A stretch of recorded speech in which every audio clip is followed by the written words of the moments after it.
নমস্কার, আবারও একটি রান্নার ভিডিও নিয়ে আমার সামনে হাজির হলাম। আজ আমি বানাতে চলেছি লিভার কষা। আশা করি আপনাদের সকলেরই ভালো লাগবে আর খুবই ঘরোয়া উপকরণ দিয়ে আজ আমি আপনাদের বানিয়ে দেখাবো। আমি সুমনা, আমরা দেখছেন সুমনাস কিচেন। আজকের মেনু লিভার কষা। চলুন আজ খুবই সহজ পদ্ধতিতে দেখিয়ে দেব।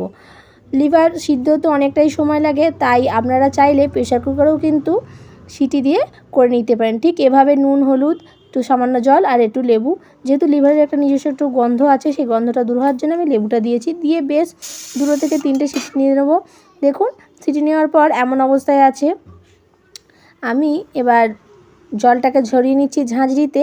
আপনারা চাইলে ওই জলটাকে রেখে দিতেও পারেন। আমি এখানে জলটা ঝরিয়ে নিয়েছি। চলুন তারপর একে একে দেখাতে থাকি। খুবই সহজ পদ্ধতিতে আজ আপনাদের চটজলদি বানিয়ে দেখাবো। আর কিন্তু টেস্টও কিন্তু কোনো কম হবে না। এমনি কড়াই করার সময় যেরকম টেস্ট আসে, প্রেশার কুকারে সিদ্ধ করার পরও কিন্তু সেই টেস্টই আসবে। সেই রেসিপি আজ আমি আপনাদের সাথে শেয়ার করব। চলুন, প্রথমে এখানে আমি সাদা তেল দিয়ে দিয়েছি। আপনারা চাইলে অবশ্যই সরষের তেল ব্যবহার করতে পারেন। তারপরে আমি কিন্তু এখানে দিয়ে দিয়েছি 2টো তেজপাতা, আর এখানে গোটা গরম মশলা দিয়ে দিয়েছি, এলাচ, দারচিনি, লং। তারপর দিয়ে দিয়েছি একটু জিরে, মৌরি একসাথে ছিল সেটাই দিয়ে দিয়েছি। আর তারপর দিলাম 2 বড় সাইজের পেঁয়াজ কাটা, সেটাও এখানে কিন্তু আমি দিয়ে দিলাম। দিয়ে বেশ কিছুক্ষণ লাল লাল করে সব একসঙ্গে ভেজে নেব। যেহেতু সাদা তেল, আপনারা বুঝতে পারছেন কি আমি জানি না, কিন্তু মোটামুটি কিন্তু পেঁয়াজগুলো ভাজা হয়ে গেছে। তারপর আমি একটি পেস্ট বানিয়ে রেখেছিলাম আদা রসুনের, সেই পেস্টটাই এখানে আমি দিয়ে দিলাম। এখানে প্রায় 2 বড় বড় ও রসুনকে ছাড়িয়ে সেটা রসুন আছে, আর 2 মাঝারি সাইজের আদাকে কেটে মোট 4 চামচ আদা রসুন পেস্ট আমি এখানে দিয়ে দিয়েছি। দিয়ে ভালো করে এবার একটু কষিয়ে নেব।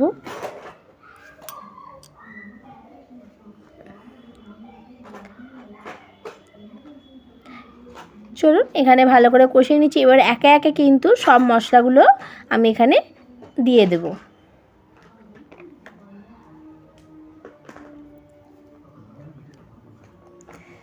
দেখুন এখানে মশলা থেকে কিন্তু তেলটা মোটামুটি ছেড়েই এসেছে।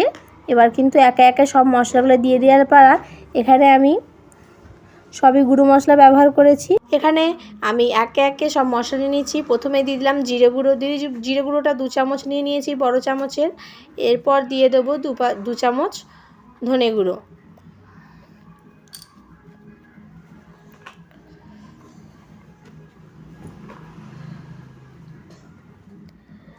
এখানে জিরে গুঁড়ো, ধনে গুঁড়ো দিয়ে এবার ভালো করে একটু নেড়ে নেব।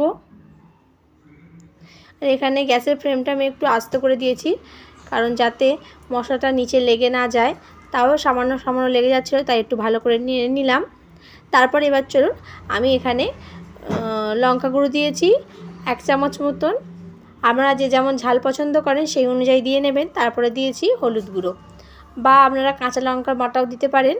আমি এখানে কিন্তু পুরো লঙ্কাটাই ব্যবহার করেছি। তারপর দিয়েছি পরিমাণ মতো নুন। দিয়ে ভালো করে দেখুন নেড়ে নিচ্ছি। নিচে হালকা হালকা লেগে যাচ্ছিলো, সেই জন্য ভালো করে আবারও কিন্তু নেড়ে নিলাম। সব মশলা একসাথে নিয়ে এবার ভালো করে আমি মশলাগুলোকে কিন্তু কষিয়ে নিচ্ছি। দেখুন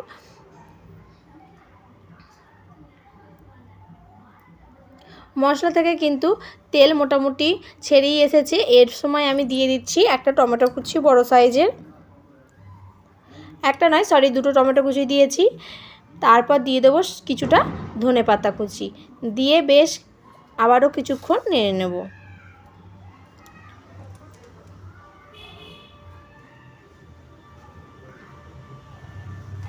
বেশ কিছুক্ষণ ধরে কষানোর পর তেল ছেড়ে গেছে। এখন দেখুন খুব সুন্দরভাবে তেল ছেড়ে গেছে।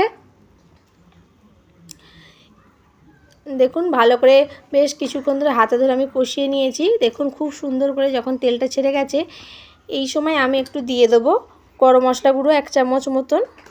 আমি এই সময় দিয়ে নিচ্ছি।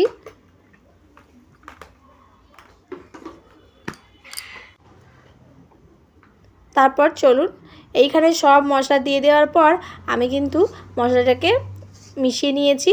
তারপর এবার কিন্তু দিয়ে দেবো এবার লিভারগুলো।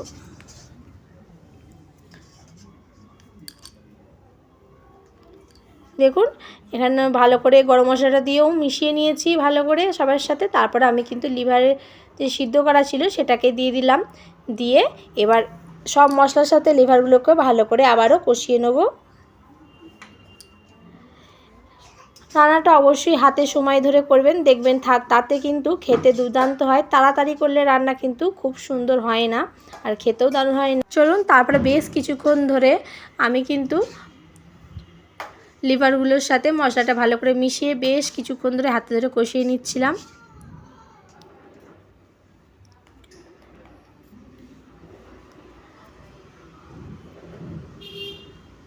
দেখুন, এখন কিন্তু এরকম অবস্থা কষাচ্ছি। কষাতে কষাতে কিন্তু মাংসগুলো একদম ছোট ছোট হয়ে যাবে, মানে লিভারগুলো একদম ছোট হয়ে যাবে, কচকচিগুলো। তখন কিন্তু বোঝা যাবে যে এখন রেডি হয়ে গেছে আমার একদম কচকচি। বেশ হাতে ধরে কিছুক্ষণ করতে হবে। মাংসের থেকেও কিন্তু এগুলো একটু শক্ত শক্ত হয়, মানে সিদ্ধ হতেও সময় লাগে। যেহেতু প্রেশারে সিদ্ধ করে নিই, তা হলেও কিন্তু হাতে ধরে যদি ভালোভাবে রান্নাটা না করা হয় কিন্তু তার টেস্টটা ঠিক আসবে না। এখানে দু একটা মেটেও ছিল, আমি দিয়ে দিয়েছি। পরে মেটেটা প্রেশারে দিইনি, পরে রান্নার সময় দিয়ে দিচ্ছি। যেহেতু মেটেটা অনেকটাই নরম হয়ে যাবে তাড়াতাড়ি, তাই এগুলো আলাদা করে তুলে রেখেছিলাম, পরে রান্নার সঙ্গে অ্যাড করে দিয়েছি। দেখুন, আমি বললাম কি, যখন বেশ কিছুক্ষণ ধরে কষালে কিন্তু একদম ছোট্ট অল্প হয়ে যাবে। দেখুন, সেই হয়েছে আমার, মানে অর্ধেক হয়ে গেছে এটা। তারপর কিন্তু বেশ কিছুক্ষণ ধরে হাতে ধরে কষানোর পর আমি কিন্তু এবার সামান্য একটু জল দিয়ে দিলাম। একটু ফুটতে দেবো, একটু সামান্য জল দিয়ে দেবো, নাহলে কড়াই লেগে যাচ্ছিলো। দিয়ে আবারও জুসটাকে কিন্তু ভালো করে আমি মরিয়ে নেব। দেখুন, সামান্য জল দিয়ে দিয়েছি। এবার এটা কিছুক্ষণ হতে দেবো।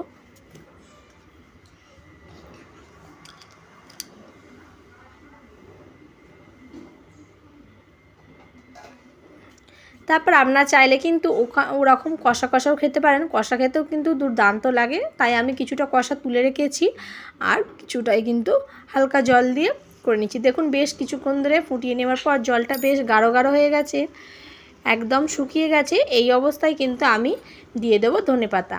আগে কিন্তু আমি গরম মশলা দিয়ে দিয়েছিলাম, তাই এখন আর গরম মশলাটা দেবো না।